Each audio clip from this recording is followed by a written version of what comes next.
Hardeep, I'm really chuffed to be speaking with you today.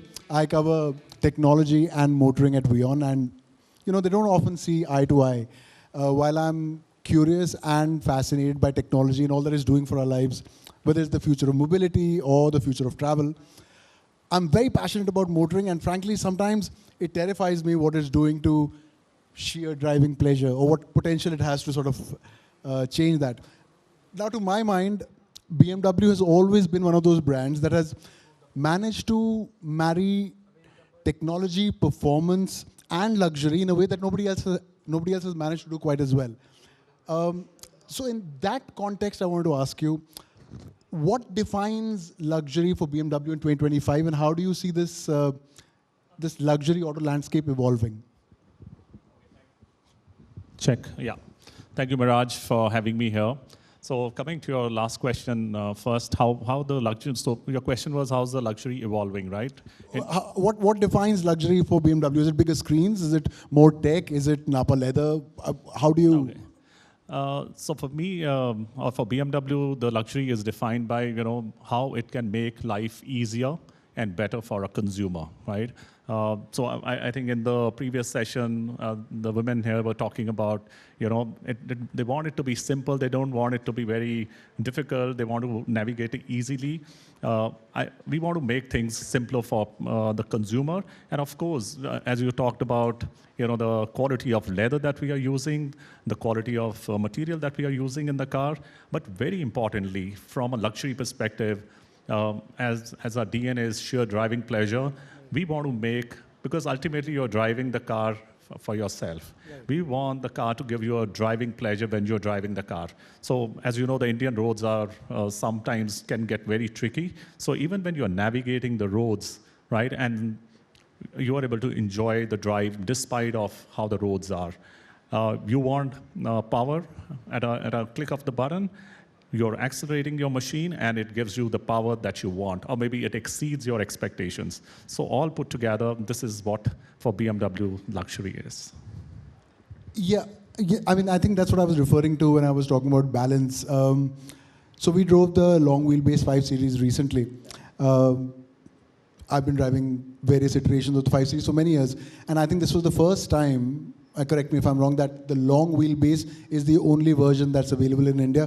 And I was wondering if that is a statement about what luxury car buyers in India want. Is BMW shifting sort of focus from the driver's seat to the rear seat? So frankly, in India, we have to do that because Indian consumers, there are both kind of consumers. There are consumers who use the rear seat very regularly, right? On daily travel, they use it. But on the weekend, there are consumers who want to drive, right? They say, okay, bhaiya driver ko gaadi de di. And some consumer also say, I'm spending so much of money, not for my driver to enjoy the car. I also want to enjoy the car. Right. And some people keep them for themselves and they drive it over the weekend while they may have some other car during the weekdays. But there are consumers who use it during the weekdays as well. So I think India and China are very unique in that perspective because we have access to drivers. Right. So they want a longer wheelbase. And as you rightly said, we have 5 Series. We have now the iX1 in long wheelbase. We have a 3 Series in a long wheelbase. And of course, our 7 Series always had a very long wheelbase. So people are really enjoying the rear seat. I think this was a consumer feedback for us that yours is a driver's car, but how do we enjoy the rear seat? So over the last few years, we have made these changes, and this is one of them that the rear space has really gone up, and we have now brought in controls on the rear seat so that whether you're driving or you're at the back seat, you can enjoy at both the places. Yeah, interesting. You should mention China. How are the markets different? I mean, a lot of people I speak to say there's the design of the new 5 Series it has bolder lines, sleeker lines. It's more sort of what apparently Chinese consumers prefer. Is there any truth to that? And because the older 5 Series was actually quite svelte looking, very different design language entirely. I would say it's very similar in a way how people are using it. But in terms of acceptance, I think China is more than 5% of the market is, or maybe 10%, I would say, are the consumers who are buying luxury. But India is only 1%. But we also know for the fact that in Chinese economy is much bigger than India, but India is catching up really, really fast. Yeah. So the fresh set of consumers, for example, when we look at, where do customer first enter the luxury? From the bottom, right? So somebody who's driving a 15, 20, 25 lakh rupees car, and luxury somewhere starts at around 40 to 50 lakhs. So the first time when he moves in, he gets into this category. And we see a lot of consumers, almost, I would say 80% of the consumer moving from the mass market to luxury. So it's growing very fast. Of course, we are far away from China, but I also see that as an opportunity. Right? When you are only 1%, right, there's a potential to grow to 5 to 10% as well. And when we start giving all the features in the entry-level car, and very importantly, one change which I've seen when we brought the iX1 in the electric version, there are a lot of consumers where there's a perception that, luxury is difficult to maintain. And there are some perceptions around the fuel efficiency. When you have an electric vehicle at the entry level, there is no concerns about maintenance because BEVs don't require any maintenance. Fuel mileage is as good as anything anybody else is providing. But the advantage here is the cars in luxury entry level, they provide you a range of north of 500 kilometers, which is not the case in mass market. So the graduation is happening very, very fast. And I would say, and also, people have become aspirational. I think in my generation, people were talking about savings and investments, but the next generation is not talking about that. They're talking about EMIs. Right? Yeah, they're talking about, you only live once. They have big aspirations. Yeah. And I think somewhere COVID has actually, kind of speeding up this whole process. So we see a lot of consumers getting into that. You're saying YOLO has become sort of Absolutely. much more predominant. Yeah. But, excuse me, interesting you should mention the demographic. I remember, correct me again if I'm wrong, there was this ad many years back in which, was it a 5 Series ad which said best enjoyed young or something on those lines. And I remember watching it and I'm like, who are they talking about and what am I doing with my life? Because I'm buying a 5 Series. Who buys a 5 Series young? But I think, at least now I see evidence of that. I see a lot of very, very young owners, whether they're, crypto dealers or whether they are startup founders. How has that change in demographic changed the way that you approach selling these cars? So I feel the consumer set, the age bracket is really coming down. So as you said, there are a lot of startups, there are a lot of young founders and young businessmen, right? And as I said earlier, the mindset was, let me save and become more successful and then I look at it.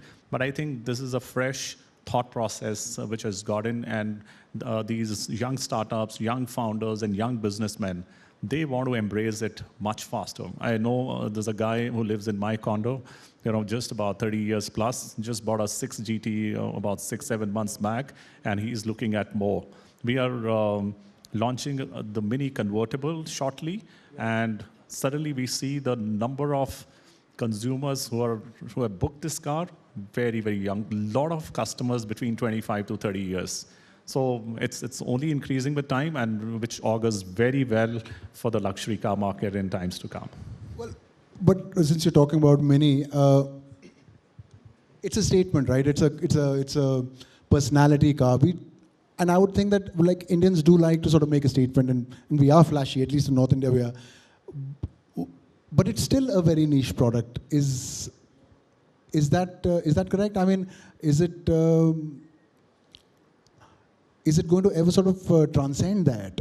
Or will it always be a niche product, in India at least? See, being niche is also something which is positive, right? People who want to be exclusive, right. If moment it becomes mass, then it loses exclusivity and charm as well.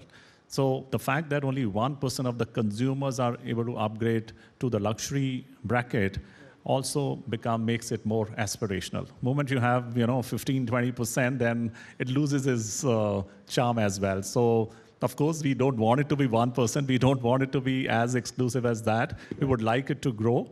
But coming to your point, yes, it is exclusive, which is why it is very, very aspirational as well. Okay, I won't question you further on that. So you were at Kia for the longest time, which is about delivering value, I think value for money, so to speak. And now you're at BMW, which is pretty much about luxury and performance and not cutting any corners. So, I mean, I can say quite, I have no qualms in admitting that I've always loved BMWs, but I drive a Kia, so I understand the dichotomy. But for you, I'm interested in knowing, like, so what was the hardest sort of bit about that strategic pivot for you to come from selling value to selling luxury, so to speak? I think the biggest difference is the experience.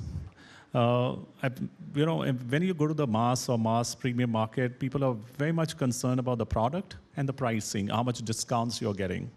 Here also, people are concerned about that, not that they completely ignore it, but they look at the experience, right? How's the ambience of the showroom? What is the kind of people you are interacting with? And very importantly, they want to see what after I buy the car, what are you going to do for me? And which is why we have this very strong, we call it a BMW Excellence Club, where we invite customers for different kind of events. You have wine and cheese events. There are exclusive events for women, for men. There are fashion shows. There are music soirees, and we do a lot of vintage rallies as well. So for them, it is very, very important. They want to engage at every step in their life cycle, which is where, coming to your last question, if there are too many people, you will not be able to give. I can never think of having a club like this in a mass market car manufacturer. But in luxury, I can think of that because the numbers are small, and hence you can give this experience to them, and which is what this customer really appreciates, which is not there in the mass market. So are you implying that we're becoming like a mature luxury market from, I mean, we were certainly considered an emerging luxury market till a few years back? I wouldn't really say that it has become that, because when you say it is just 1%, it is still evolving, but it is evolving at a very, very rapid speed. To give you an example, while again these numbers may not do justice, in the first 9 months of this year, pre-GST, the mass market was growing at, the overall market was growing at 2 to 3%. Whereas luxury is growing at 10 to 11%. Right. All right, and this is a very small example which I'm trying to give. The gap is increasing every year, and while it may take time to reach 5%, but the growth levels are far better in luxury versus the mass market. Okay, so I have maybe time for one more question, and I think it has to be about EVs, because all said and done, people are not buying expensive EVs unless they are BMWs. What is it that you guys are doing? How do you have 21% of your sales as EVs? I don't understand it. Let me first give you a little more statistics before I come to this 21%. We have electric only in 2 categories. One is in the 7 series, and which is at the top, and one at the bottom. We had few EVs in the middle, but we'll bring them again next year. For the time being, they are not there because we are already sold out.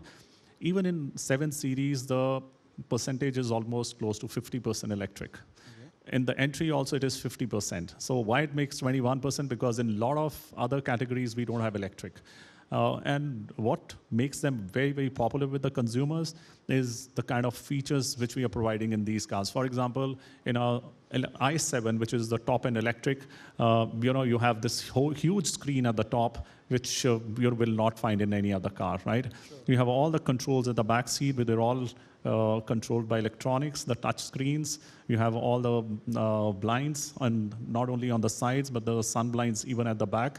So it's a fully loaded car. You have a seat recline at the rear seat, and so on and so forth. The amount of features which we are providing, even at the entry level, iX1, I think if you look at the mass market, the price parity between electric and the ICE models is the electrics are almost 20% more expensive, right?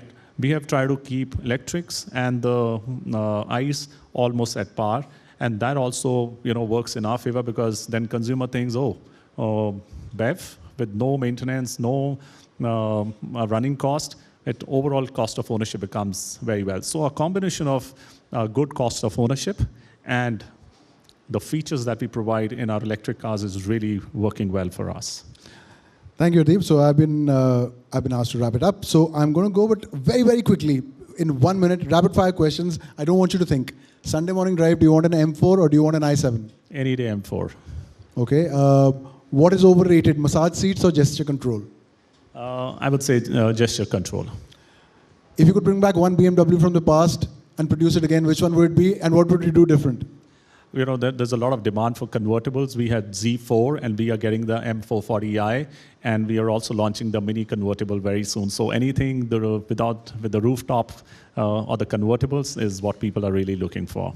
All about the wind in the hair feeling, hopefully with a nice engine. Huh? Okay. Of course. That's my prejudice coming in. Okay, I believe the minister is coming. Thank you very much, Hardeep. Thank you. Lovely talking to you. Thanks so and much. We shall continue this offline. Thank you.